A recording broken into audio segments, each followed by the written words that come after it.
Assalamu alaikum mes chers frères et sœurs, bienvenue dans cette nouvelle réflexion spirituelle. Aujourd'hui, je voudrais partager avec vous un rappel précieux sur la manière de traverser les épreuves de la vie et comment la prière, l'invocation et la confiance en Allah peuvent transformer nos blessures en sérénité. Est la première vérité que nous devons toujours garder en mémoire est celle-ci. Ce monde n'est qu'un passage. Nous marchons sur une route qui n'est pas notre destination finale. Les joies comme les peines, la richesse comme la pauvreté, tout ce que nous vivons ici-bas est destiné à s'éteindre un jour.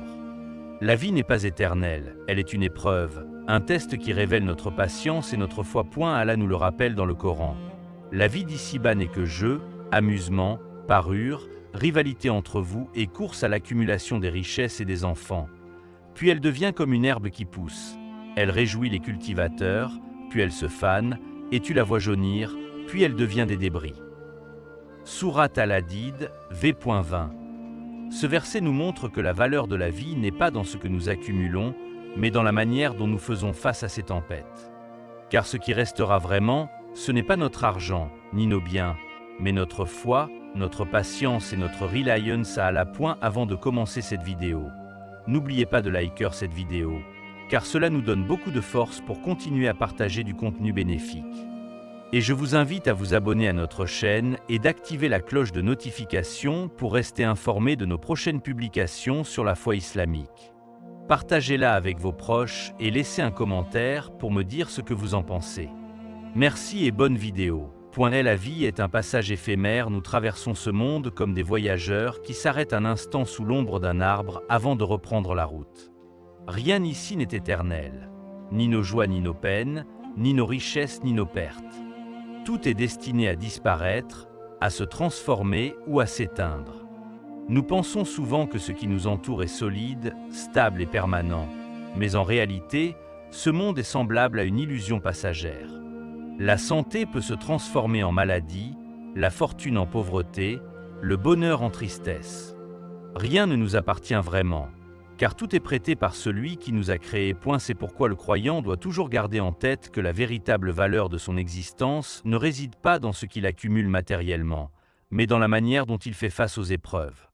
La patience, la persévérance et la foi sont les seuls trésors qui nous accompagnent réellement dans la tombe et au-delà.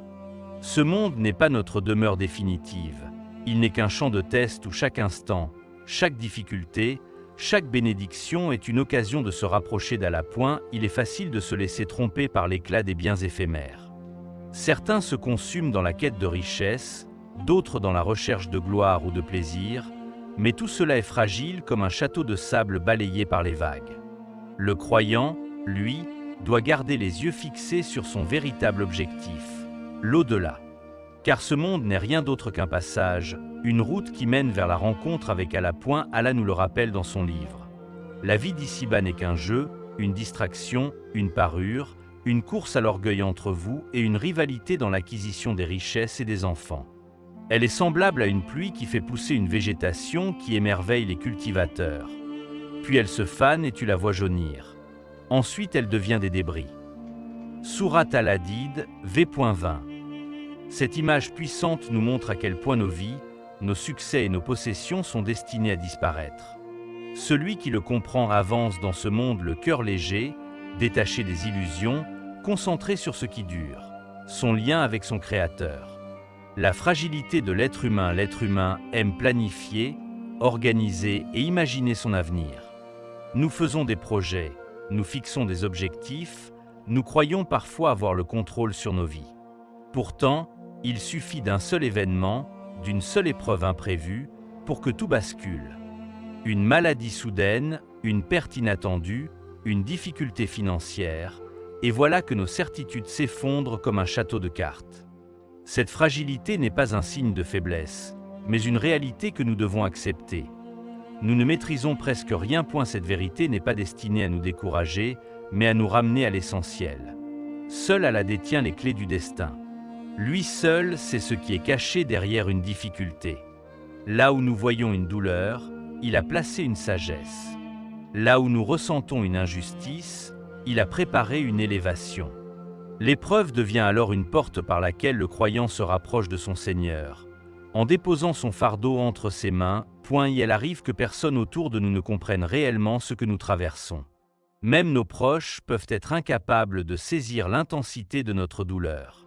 Mais Allah, lui, connaît chaque battement de notre cœur, chaque larme qui coule, chaque soupir que nous retenons. Il est celui qui est plus proche de nous que notre propre veine jugulaire. Cette proximité est une source de réconfort immense, car elle nous rappelle que nous ne sommes jamais seuls. Même dans les moments les plus sombres, ce monde nous fragilise pour que nous nous rappelions de notre dépendance à Allah. Car si tout allait toujours bien, si nous avions un contrôle total, nous finirions par oublier celui qui nous a créés. La fragilité est donc un rappel bienveillant, une invitation à revenir à la source de notre force véritable. La reliance au Créateur, le Coran nous enseigne, et il vous donne de tout ce que vous lui demandez. Et si vous comptiez les bienfaits d'Allah, vous ne sauriez les dénombrer. L'homme, cependant, est très injuste, très ingrat. Sourate Ibrahim, v.34. Ce verset nous rappelle que malgré notre fragilité, Allah nous comble continuellement de ses dons. Reconnaître nos limites et sa puissance infinie, c'est trouver la paix intérieure et avancer avec confiance, même lorsque la vie nous déstabilise. Le poids du passé et des blessures invisibles, chaque être humain avance dans la vie avec un bagage invisible. Derrière nos sourires et nos apparences, nous portons tous des souvenirs lourds, des regrets, des douleurs enfouies. Il peut s'agir d'une trahison qui nous a laissés sans voix, d'un proche perdu trop tôt, d'une erreur que nous aurions voulu effacer, ou encore d'un choix que nous n'avons pas su faire au bon moment. Ces cicatrices ne se voient pas, mais elles pèsent dans nos cœurs. Parfois plus que les épreuves visibles, le passé peut devenir une prison silencieuse. On croit avancer, mais en réalité, nos pensées reviennent toujours à ces instants qui nous hantent.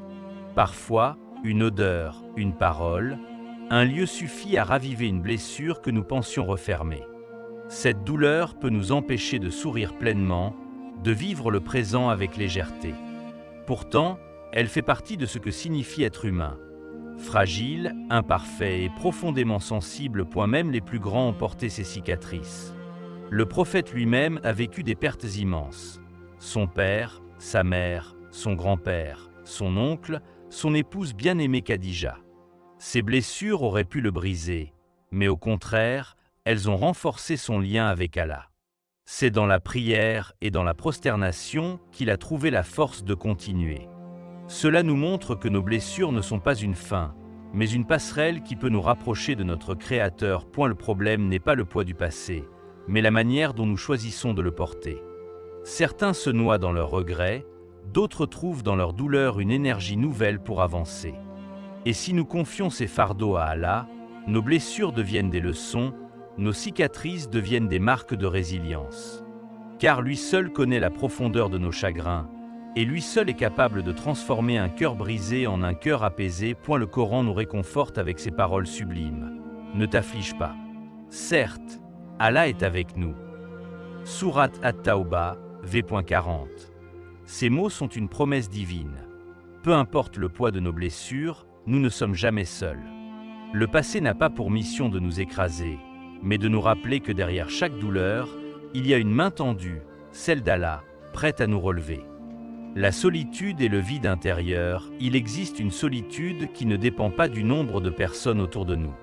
On peut être entouré d'une famille aimante, avoir des amis fidèles, travailler dans un lieu rempli de monde, et pourtant ressentir un vide profond au fond de son cœur. Cette solitude n'est pas l'absence de compagnie, mais l'absence de compréhension. C'est ce sentiment que personne ne perçoit vraiment la douleur qu'on porte, ni les pensées silencieuses qui nous traversent. Beaucoup vivent cette solitude en silence. Ils affichent un sourire, plaisantent, se montrent forts à l'extérieur, mais la nuit, quand les regards s'éteignent et que le silence s'installe, leur cœur crie d'un manque que rien ne semble combler. Cette solitude peut être étouffante, car elle donne l'impression d'être invisible dans un monde qui ne cesse de courir. Elle peut même pousser certains à croire qu'ils sont abandonnés, qu'ils n'ont plus de place dans cette vie. Mais c'est dans cette solitude que se cache une vérité immense. Allah n'abandonne jamais ses serviteurs. Même lorsque les hommes ferment leurs portes, lui garde sa porte toujours ouverte. Même lorsque personne n'écoute nos plaintes, lui entend chaque mot, chaque soupir, chaque larme. Cette proximité divine change totalement notre perception de la solitude. Ce qui semblait être une douleur devient une opportunité unique de dialogue intime avec notre Seigneur. Ainsi, les moments de vide intérieur sont en réalité des invitations à remplir son cœur de la présence d'Allah. Lorsque le monde entier paraît lointain, nous pouvons trouver refuge dans la prière, dans la récitation du Coran, dans l'invocation sincère. La solitude cesse alors d'être un fardeau et devient un lieu secret où le croyant renforce son lien avec celui qui ne déçoit jamais. Allah nous réconforte à travers ce verset. Ne crains rien et ne t'attriste pas. Nous sommes là avec toi, à écouter. Sourate Maryam, v.64. Ces paroles nous rappellent que même dans nos moments les plus silencieux, nous ne sommes jamais réellement seuls. La solitude peut être une épreuve douloureuse, mais elle est aussi un miroir qui révèle notre dépendance à Allah, et une porte qui s'ouvre vers une intimité spirituelle que personne ne pourra nous enlever. La vie comme chemin d'épreuve. La vie n'est pas un long fleuve tranquille, mais un océan où alternent les vagues de bonheur et les tempêtes de douleur. Dès notre naissance, nous sommes plongés dans cette réalité. Le premier cri du nouveau-né n'est-il pas déjà une forme d'épreuve ? Ce cri marque le début d'un voyage où chaque étape nous confronte à des défis que nous n'avons pas choisis. Personne n'est épargné, ni les riches, ni les puissants, ni les plus admirés. Chacun, à sa manière, porte un fardeau que le monde extérieur ignore. Aujourd'hui, tu peux jouir de la santé, mais demain, une maladie peut frapper sans prévenir.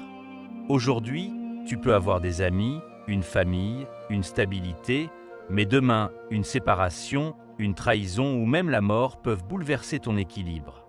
Aujourd'hui, tu peux avoir un emploi, une situation financière solide, et demain une crise, un licenciement ou une dette inattendue peuvent tout renverser. Voilà ce qu'est la vie. Un chemin incertain où rien n'est garanti. Ce constat ne doit pas semer la peur ou le désespoir, mais au contraire nous rappeler une vérité essentielle. Les épreuves font partie intégrante de notre existence. Elles ne sont pas une punition gratuite, mais une opportunité de grandir, de nous rapprocher d'Allah et de purifier nos cœurs. Car sans la douleur, nous n'apprendrions jamais la patience. Sans les pertes, nous n'apprécierions pas ce que nous possédons. Sans les difficultés, nous ne saurions goûter la douceur du soulagement. Les épreuves ne sont pas toujours visibles. Certains portent leurs cicatrices en silence, derrière un sourire, derrière une posture forte. Mais Allah connaît la réalité cachée de chaque cœur. Et si chaque épreuve semble lourde, elle vient toujours avec une sagesse, même si nous ne la voyons pas immédiatement. Le Coran nous rappelle cette promesse rassurante.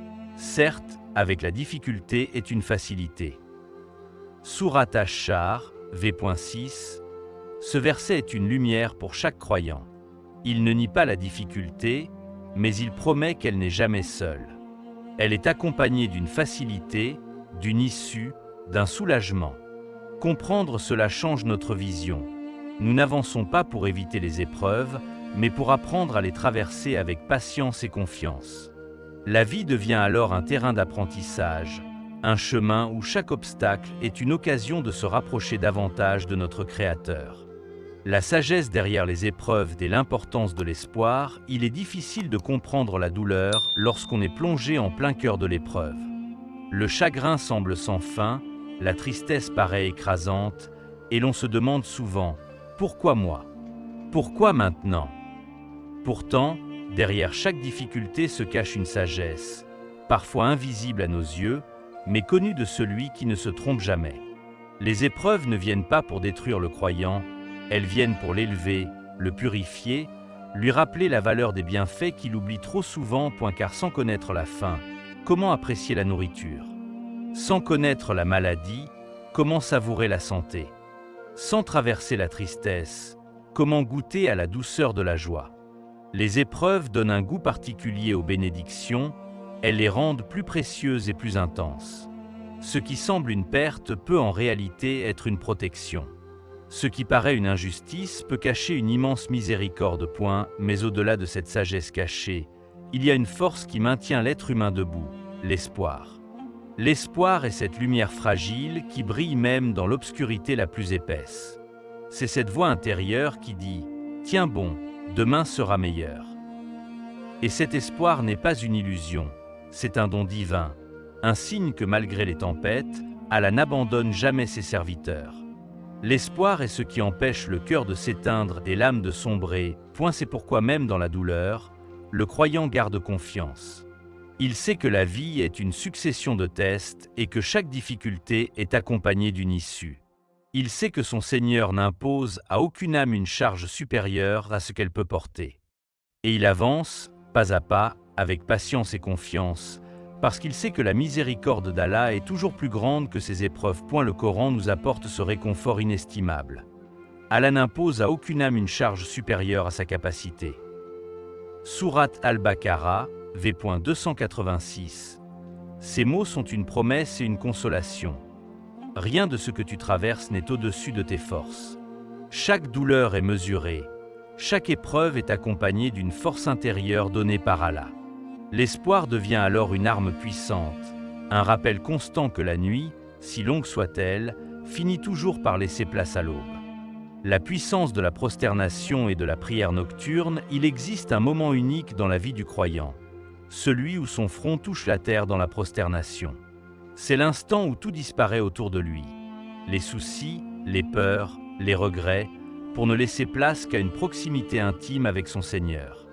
Dans ce geste d'humilité absolue, l'homme reconnaît sa faiblesse et confie à Allah ses fardeaux les plus lourds. C'est dans la prosternation que le croyant est le plus proche de son Créateur. Et c'est là que les invocations trouvent un chemin direct vers le ciel. Et la nuit, lorsqu'elle recouvre le monde de son silence, offre une occasion encore plus précieuse. Quand tout dort et que le croyant se lève pour le Qiyam al-Layl, il se retrouve dans une intimité spirituelle que rien ne peut égaler. Chaque larme versée dans la solitude de la nuit est vue et valorisée par Allah. Chaque mot chuchoté dans une prière sincère est inscrit et entendu.